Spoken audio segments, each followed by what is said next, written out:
ओम शांति। आज 11 जून 2024 के ईश्वरी मधुर महावाक्य सुनते हैं। मीठे बच्चे, अब तुम्हें संपूर्ण बनना है, क्योंकि वापस घर जाना है और फिर पावन दुनिया में आना है। आज की मुरली से प्रश्न है, संपूर्ण पावन बनने की युक्ति कौन सी है? उत्तर, संपूर्ण पावन बनना है तो पूरा बेगर बनो, देह सहित सब संबंधों को भूलो और मुझे याद करो, तब पावन बनेंगे। अब तुम इन आँखों से जो कुछ देखते हो यह सब विनाश होना है, इसलिए धन संपत्ति वैभव आदि सब भूल बेगर बनो। ऐसे बेगर ही प्रिंस बनते हैं। ओम शांति। मीठे मीठे रूहानी बच्चों प्रति रूहानी बाप समझा रहे हैं। बच्चे यह तो अच्छी रीति समझते हैं कि शुरू में आत्माएं सब पवित्र रहती हैं। हम ही पावन थे। पतित और पावन यह आत्मा के लिए ही कहा जाता है। आत्मा पावन है तो सुख है। बुद्धि में आता है कि हम पावन बनेंगे तो पावन दुनिया के मालिक बनेंगे। इसके लिए ही पुरुषार्थ करते हैं। 5000 वर्ष पहले पावन दुनिया थी। उसमें आधा कल्प तुम पावन थे, बाकी रहा आधा कल्प। यह बातें और कोई समझा नहीं सकते। तुम जानते हो, पतित और पावन, सुख और दुख, दिन और रात आधा आधा है। जो अच्छे समझदार हैं, जिन्होंने बहुत भक्ति की है, वही अच्छी रीति समझेंगे। बाप कहते हैं, मीठे बच्चों, तुम पावन थे। नई दुनिया में सिर्फ तुम ही थे। बाकी जो इतने सब हैं, वह शांति धाम में थे। पहले पहले हम पावन थे और बहुत थोड़े थे। फिर नंबरवार मनुष्य सृष्टि वृद्धि को पाती है। अब तुम मीठे बच्चों को कौन समझा रहे हैं? बाप। आत्माओं को परमात्मा बाप समझाते हैं। इसको कहा जाता है संगम। इसको ही कुंभ कहा जाता है। मनुष्य इस संगम युग को भूल गए हैं। बाबा ने समझाया है 4 युग होते हैं। 5वां यह छोटा सा लीप संगम युग है। इसकी आयु छोटी है। बाप कहते हैं, मैं इनकी वानप्रस्थ अवस्था में प्रवेश करता हूँ, बहुत जन्मों के अंत के भी जन्म में। बच्चों को यह खातिरी है ना। बाप ने इनमें प्रवेश किया है। इनकी भी बायोग्राफी सुनाई है। बाप कहते हैं, मैं आत्माओं से ही बात करता हूँ। आत्मा और शरीर दोनों का इकट्ठा पार्ट होता है। इनको कहा जाता है जीव आत्मा। पवित्र जीव आत्मा, अपवित्र जीव आत्मा। तुम बच्चों की बुद्धि में है कि सतयुग में बहुत थोड़े देवी देवता होते हैं। फिर अपने लिए भी कहेंगे, हम जीवात्मा जो सतयुग में पावन थी, वह फिर 84 जन्मों के बाद पतित बनी है। पतित से पावन, पावन से पतित, यह चक्र फिरता ही रहता है। याद भी उस पतित पावन बाप को करते हैं। तो हर 5000 वर्ष बाद बाबा एक ही बार आते हैं, आकर स्वर्ग की स्थापना करते हैं। भगवान एक है, जरूर वही पुरानी दुनिया को नया बनाएंगे। फिर नए को पुराना कौन बनाता है? रावण, क्योंकि रावण ही देह अभिमानी बनाते हैं। दुश्मन को जलाया जाता है, मित्र को नहीं जलाया जाता है। सर्व का मित्र एक ही बाप है, जो सर्व की सद्गति करते हैं। उनको सब याद करते हैं, क्योंकि वह है ही सबको सुख देने वाला। तो जरूर दुख देने वाला भी कोई होगा। वह है 5 विकारों रूपी रावण। आधा कल्प राम राज्य, आधा कल्प रावण राज्य। स्वास्तिका निकालते हैं ना, इसका भी अर्थ बाप समझाते हैं। इसमें पूरा चौथा होता है, जरा भी कम जास्ती नहीं। यह ड्रामा बड़ा एक्यूरेट है। कोई समझते हैं हम इस ड्रामा से निकल जाएं, परंतु दुखी हैं इससे तो जाकर ज्योति ज्योत समाये व ब्रह्म में लीन हो जाएं। लेकिन कोई भी जा नहीं सकता। क्या क्या ख्यालात करते हैं। भक्ति मार्ग में प्रयत्न भी भिन्न भिन्न करते हैं। सन्यासी शरीर छोड़ेंगे तो ऐसे कभी नहीं कहेंगे कि स्वर्ग व वैकुंठ पधारा। प्रवृत्ति मार्ग वाले कहेंगे फलाना स्वर्ग पधारा। आत्माओं को स्वर्ग याद है ना। तुमको तो सबसे ज़्यादा याद है। तुमको दोनों की हिस्ट्री ज्योग्राफी का पता है, और कोई को पता नहीं। तुमको भी पता नहीं था। बाप बैठ बच्चों को सब राज समझाते हैं। यह मनुष्य सृष्टि रूपी वृक्ष है। वृक्ष का जरूर बीज भी होना चाहिए। बाप ही समझाते हैं, पावन दुनिया कैसे पतित बनती है, फिर मैं पावन बनाता हूँ। पावन दुनिया को कहा जाता है स्वर्ग। स्वर्ग पास्ट हो गया, फिर जरूर रिपीट होना है।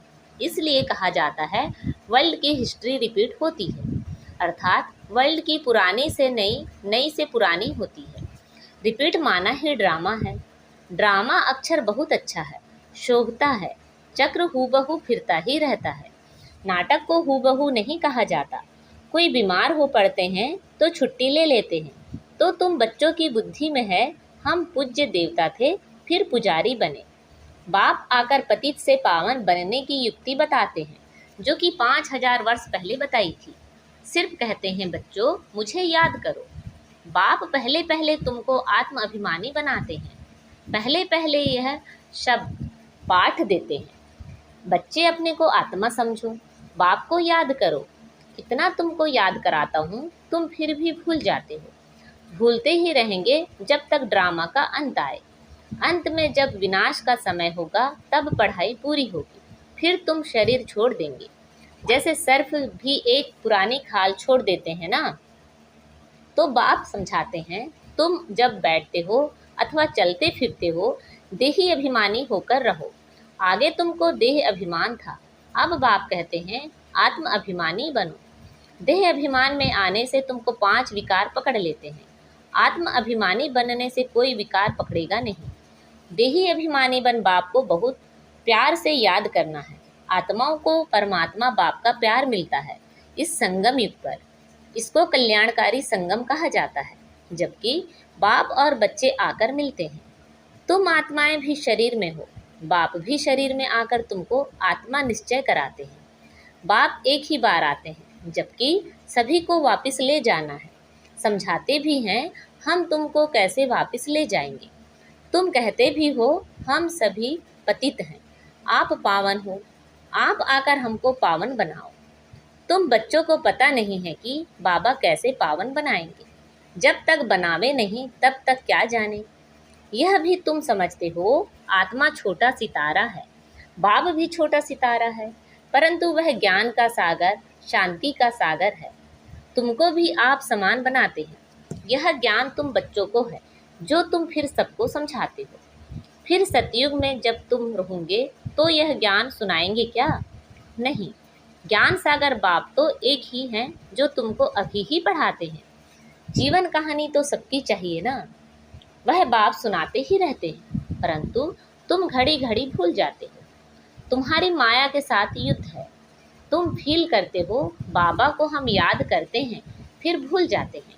बाप कहते हैं माया ही तुम्हारी दुश्मन है, जो तुमको भुला देती है, अर्थात बाप से बेमुख कर देती है। तुम बच्चे एक ही बार बाप के सम्मुख होते हो। बाप एक ही बार वर्षा देते हैं, फिर बाप को सम्मुख आने की दरकार ही नहीं। पाप आत्मा से पुण्य आत्मा स्वर्ग का मालिक बनाया, बस। फिर क्या आकर करेंगे? तुमने बुलाया और मैं बिल्कुल पूरे टाइम पर आया। हर 5000 वर्ष बाद मैं अपने समय पर आता हूँ। यह किसी को भी पता नहीं है। शिवरात्रि क्यों मनाते हैं, उसने क्या किया, किसी को भी पता नहीं है। इसलिए शिवरात्रि की हॉलीडे आदि कुछ नहीं करते हैं और सबको हॉलीडे करते हैं। लेकिन शिव बाबा आते हैं, इतना पाठ बजाते हैं, उनका कोई को पता नहीं पड़ता, अर्थ ही नहीं जानते। भारत में कितना ज्ञान है। तुम बच्चे जानते हो कि शिव बाबा ही ऊंचते ऊंच है, तो जरूर मनुष्य को ऊंचते ऊंच बनाएंगे। बाप कहते हैं मैंने इनको ज्ञान दिया, योग सिखाया, फिर वह नर से नारायण बना। उन्होंने यह नॉलेज सुनी है। यह ज्ञान तुम्हारे लिए ही है और किसी के लिए शोभता नहीं। तुमको फिर से बनना है और कोई नहीं बनते। यह है नर से नारायण बनने की कथा। जिन्होंने और धर्म स्थापन किए, सब पुनर्जन्म लेते लेते तमो प्रधान बने हैं, फिर उन सबको सतो प्रधान बनना है। उस पद के अनुसार फिर रिपीट करना है। उच्च पाठधारी बनने के लिए तुम कितना पुरुषार्थ कर रहे हो। कौन पुरुषार्थ करा रहे हैं? बाबा। तुम उच्च बन जाते हो, फिर कभी याद भी नहीं करते हो। स्वर्ग में थोड़े ही याद करेंगे। उच्चते उच्च बाप है, फिर बनाते भी उच्च है। नारायण से पहले तो श्री कृष्ण हैं। फिर तुम ऐसे क्यों कहते हो कि नर से नारायण बने? क्यों नहीं कहते हो नर से कृष्ण बने? पहले नारायण थोड़े ही बनेंगे। पहले तो प्रिंस श्री कृष्ण बनेंगे ना। बच्चा तो फूल होता है, वह तो फिर भी युगल बन जाते हैं। महिमा ब्रह्मचारी की होती है। छोटे बच्चे को सतो प्रधान कहा जाता है। तुम बच्चों को ख्याल में आना चाहिए। हम पहले पहले जरूर प्रिंस बनेंगे। गाया भी जाता है, बेगर टू प्रिंस। बेगर किसको कहा जाता है? आत्मा को ही शरीर के साथ बेगर व साहूकार कहते हैं। इस समय तुम जानते हो सभी बेगर्स बन जाते हैं, सब खत्म हो जाते हैं। तुमको इस समय ही बेगर बनना है। शरीर सही, पाई पैसे जो कुछ है खत्म हो जाएंगे। आत्मा को बेगर बनना है, सब कुछ छोड़ना है, फिर प्रिंस बनना है। तुम जानते हो धन दौलत आदि सब छोड़कर बेगर बन हम घर जाएंगे, फिर नई दुनिया में प्रिंस बनकर आएंगे। जो कुछ भी है सब कुछ छोड़ना है। यह पुरानी चीज कोई काम की नहीं है। आत्मा पवित्र हो जाएगी, फिर यहाँ आएगी पाठ बचाने। कल्प पहले मिसर। जितना जितना तुम धारणा करेंगे उतना उच्च पद मिलेगा। भल इस समय किसी के पास 5 करोड़ हैं, सब खत्म हो जाएंगे। हम फिर से अपनी नई दुनिया में जाते हैं। यहाँ तुम आए हो नई दुनिया में जाने के लिए, और कोई सत्संग नहीं जिसमें कोई समझे कि हम नई दुनिया के लिए पढ़ रहे हैं। तुम बच्चों की बुद्धि में है, बाबा हमको पहले बेगर बनाकर फिर प्रिंस बनाते हैं। देह के सब संबंध छोड़े तो बेगर ठहरा ना, कुछ भी है नहीं। अभी भारत में कुछ भी नहीं है। भारत अभी बेगर इनसॉल्वेंट है, फिर सॉल्वेंट होगा। कौन बनते हैं? आत्मा शरीर द्वारा बनती है। अभी राजा रानी भी है नहीं, वह भी इनसॉल्वेंट है। राजा रानी का ताज भी नहीं है, ना वह ताज है ना रत्न जड़ित ताज है। अंधेरी नगरी है, सर्वव्यापी कह देते हैं। गोया सब में भगवान है, सब एक समान है, कुत्ते बिल्ली सब में हैं। इसको कहा जाता है अंधेर नगरी। तुम ब्राह्मणों की रात थी, अब समझते हो ज्ञान दिन आ रहा है। सतयुग में सभी जागती ज्योत हैं। अभी दीवा बिल्कुल डल हो गया है। भारत में ही दीवा जगाने की रस्म है, और कोई थोड़े ही दीवा जगाते हैं। तुम्हारी ज्योत उझाई हुई है। सतो प्रधान विश्व के मालिक थे, वह ताकत कम होते होते अभी कुछ ताकत ही नहीं रही है। फिर बाप आए हैं तुमको ताकत देने, बैटरी भरती है। आत्मा को परमात्मा बाप की याद रहने से बैटरी भरती है। अच्छा, मीठे मीठे शिखी लदे बच्चों प्रति माता पिता बाप दादा का याद प्यार और गुड मॉर्निंग। रूहानी बाप की रूहानी बच्चों को नमस्ते। हम सब रूहानी बच्चों की रूहानी माता पिता बाप दादा को याद प्यार गुड मॉर्निंग और नमस्ते। आज की मुरली से धारणा के लिए मुख्य सार हैं। अब नाटक पूरा हो रहा है, हमें वापस जाना है, इसलिए आत्मा को बाप की याद से सतो प्रधान पावन जरूर बनाना है। बाप समान ज्ञान का सागर, शांति का सागर अभी ही बनना है। इस देह से भी पूरा बेगर बनने के लिए बुद्धि में रहे कि इन आँखों से जो कुछ भी देखते हैं यह सब खत्म हो जाना है। हमें बेगर से प्रिंस बनना है। हमारी पढ़ाई है ही नई दुनिया के लिए। आज बाबा ने हमें वरदान दिया है, चमत्कार दिखाने के बजाय अविनाशी भाग्य का चमकता हुआ सितारा बनाने वाले सिद्धि स्वरूप भव। चमत्कार दिखाने के बजाय अविनाशी भाग्य का चमकता हुआ सितारा बनाने वाले सिद्धि स्वरूप भव।